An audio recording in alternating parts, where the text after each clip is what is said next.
Hello, today we're going to take a look at a full endgame of the third world champion, Capablanca. So in this position, the main idea was d7, e2, e6, castling, d6, c1, e7.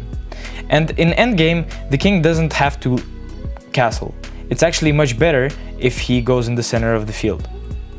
c3, rook c8, a3, knight a5, and here you can see that the idea was to push the side of the queen with as many pieces as possible.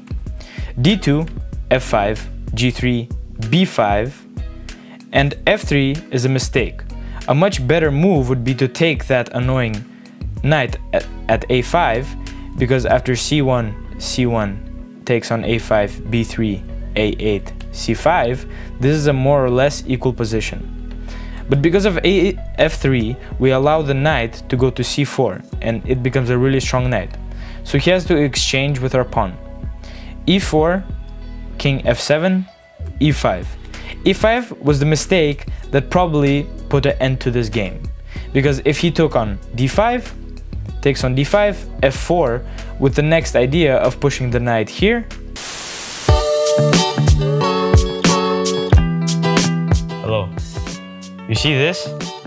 This means that I'll never turn my back on you. And if you don't want to do the same, please subscribe to my channel and show me love. In exchange, I will give you even more interesting content. ALEXX CHESS out. And then in the middle of the board.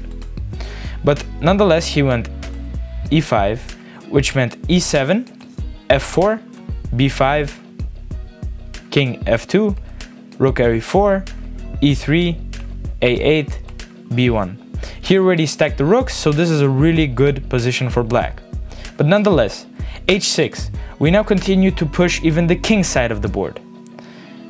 f3, g5, e1, rook g8, starting to transfer all our pieces to the king side. f3, f4 we take, has to exchange, we go a8, and here we have a nice move to g4 by the rook, we jump into the camp, g1, g8, b4, takes on b4, and here we activate our white bishop. Rook a1, bishop goes c2, g3, e4 check, f2, h5. And in this position later on, Capablanca of course won the game.